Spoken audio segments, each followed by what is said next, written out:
दोस्तों, हम अपने जीवन में हमेशा अपने मन को लेकर परेशान रहते हैं। हम यह सोचते हैं कि हमारा मन भला शांत कैसे होगा। हमारे मन में तो तरह तरह के विचार चल रहे हैं।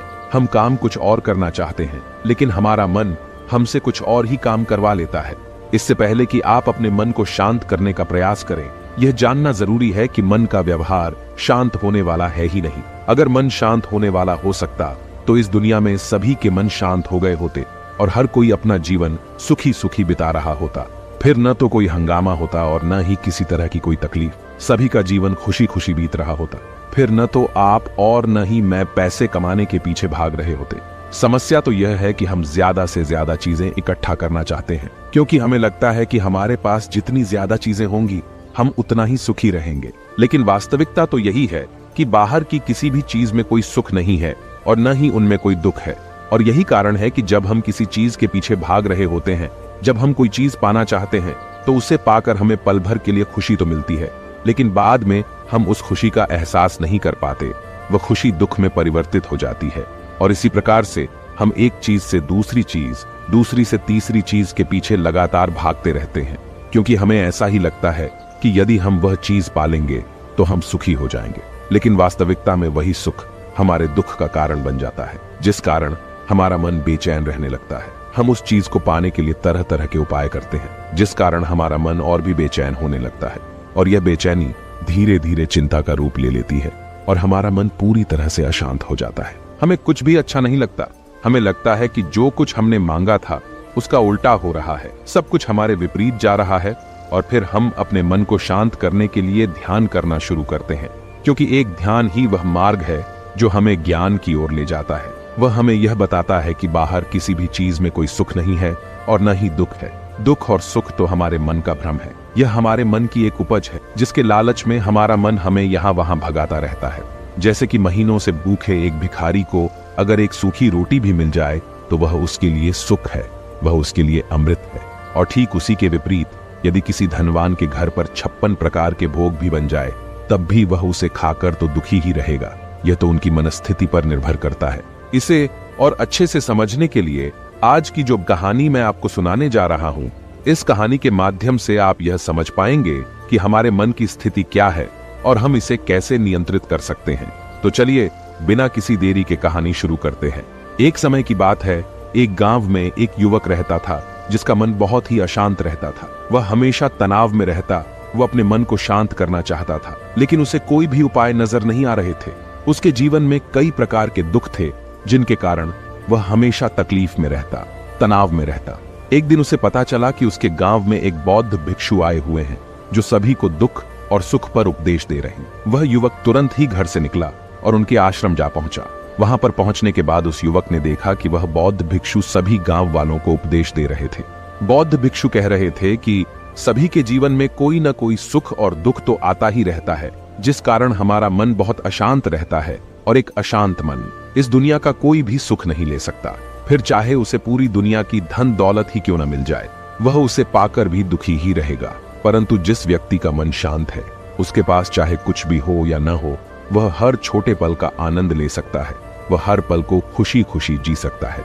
इस दुनिया का और इस जीवन का परम सुख भी प्राप्त कर सकता है। इतना कहकर उन बौद्ध भिक्षु ने अपना प्रवचन समाप्त कर दिया और वापस आश्रम की ओर लौट गए। युवक भी उनके पीछे पीछे आश्रम पहुंच गया और इस युवक ने उन बौद्ध भिक्षु से कहा, हे गुरुवर, अभी कुछ देर पहले आप उपदेश दे रहे थे कि एक शांत मन हर पल का आनंद ले पाता है, हर पल को सुखी सुखी जी पाता है। लेकिन इस दुनिया में सभी के पास मन है और सभी के मन अशांत है, तो ऐसे में भला अपने जीवन को कोई सुखी सुखी कैसे जी सकता है? इस दुनिया में शांत मन किसी के पास नहीं। मेरे पास भी एक ही मन है और वह भी शांत नहीं है। गुरुवर, क्या आप बता सकते हैं कि मैं अपने इस मन को कैसे शांत करूं? तभी बौद्ध भिक्षु ने उस युवक को ध्यान के बारे में समझाया, ध्यान के फायदे बताए और उसे कहा, बेटा, ध्यान करने से हमारा मन शांत हो जाता है। हम विचारों के दलदल से बाहर आने लगते हैं और इस कारण हमारे जीवन में सुख उत्पन्न होने लगता है। यदि तुम भी अपने जीवन में सुखी होना चाहते हो, अपने मन के इन विचारों के दलदल से बाहर निकलना चाहते हो, तो तुम्हें ध्यान करना चाहिए। तुम्हें ध्यान का अभ्यास करना चाहिए, क्योंकि यही वह मार्ग है जो तुम्हारे मन को शांत कर सकता है और तुम्हें सही राह पर ला सकता है। उस युवक ने उन बौद्ध भिक्षु की बात मान ली। उस युवक ने उन बौद्ध भिक्षु को प्रणाम किया और वापस घर चला गया। घर पहुंचने के बाद उसने ध्यान करना शुरू किया वह रात भर ध्यान करता रहा, लेकिन उससे उसे कोई लाभ नहीं हुआ। इस कारण वह अगली सुबह फिर से उन बौद्ध भिक्षु के पास पहुंचा और उन बौद्ध भिक्षु से कहता है, गुरुवर, आपके कहे अनुसार मैंने रात भर ध्यान किया है, लेकिन उससे मुझे कोई लाभ नहीं हुआ। मेरा मन तो अभी भी अशांत है। आप तो कह रहे थे कि ध्यान करने से हमारा मन शांत हो जाता है। तभी वह बौद्ध भिक्षु उस युवा से कहते हैं, ध्यान कोई एक बार करने की चीज नहीं है, ये तो अभ्यास है और धीरे धीरे समय के साथ मन शांत होता जाएगा। इस पर वह युवक कहता है, हे गुरुवर, मेरे पास इतना समय नहीं है, मुझे कोई ऐसा मार्ग बताइए जिससे जल्दी जल्दी मेरा मन शांत हो जाए और मैं खुशी खुशी अपना जीवन जीने लग जाऊं। ऐसे तो मेरा बहुत समय बर्बाद हो जाएगा।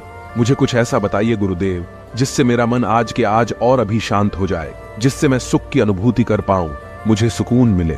उस युवक की यह बात सुनकर बौद्ध भिक्षु मुस्कुराने लगे। उन्होंने उस युवक से कहा, बेटा, मेरे पास तुम्हारे लिए कुछ ऐसा है जिससे तुम्हारा मन अभी के अभी शांत हो जाएगा। इतना कहकर वह बौद्ध भिक्षु अपने आश्रम में गए और अंदर से एक घड़ा लेकर आए और उस युवक को थमाते हुए कहते हैं, जाओ और पास की बह रही उस नदी से इस घड़े में पानी भर कर लाओ। उन बौद्ध भिक्षु के इतना कहने के बाद उस युवक ने वह घड़ा हाथ में ले लिया और नदी की तरफ जाने लगा। उसके बाद मन ही मन सोच रहा था कि लगता है यह गुरु पागल है, इन्हें कुछ नहीं पता।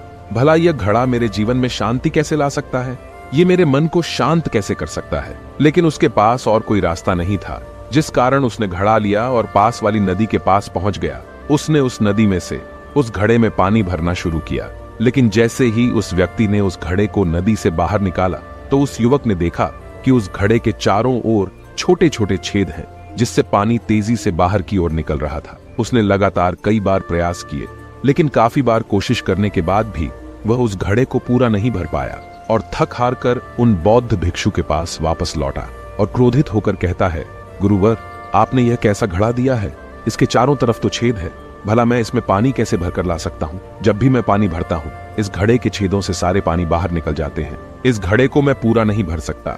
तभी वह बौद्ध भिक्षु उस युवक को शांत कराते हुए कहते हैं, बेटा, शांत हो जाओ, तुम्हें तुम्हारे प्रश्न का जवाब ही तो दे रहा हूँ, और यदि तुम क्रोधित अवस्था में इस जवाब को सुनोगे तो इसे समझना तुम्हारे लिए मुश्किल हो जाएगा। इसलिए शांत हो जाओ और मेरी बात समझने का प्रयास करो। ये जो घड़ा मैंने तुम्हें दिया है, इसे अपना मन समझो, और मन केवल दो ही प्रकार से शांत हो सकता है। पहला यह कि तुम उसे लबालब पूरा भर दो और उसमें कुछ भी और आने जाने की जगह न बचे। क्या तुम इस घड़े को इस प्रकार भर सकते हो? इस पर वह युवक कहता है, हे गुरुवर, मैं इस घड़े को लबालब नहीं भर सकता, क्योंकि जब भी मैं इसमें पानी भरता हूँ, सारा पानी तो छेद से बाहर निकल जाता है। तभी वह बौद्ध भिक्षु उस युवक से कहते हैं, ठीक इसी तरह हम भी अपने मन को कभी नहीं भर सकते। हम जितना इसमें डालते जाएंगे, वह सब कुछ हमारे शरीर के द्वारा बाहर आता रहेगा।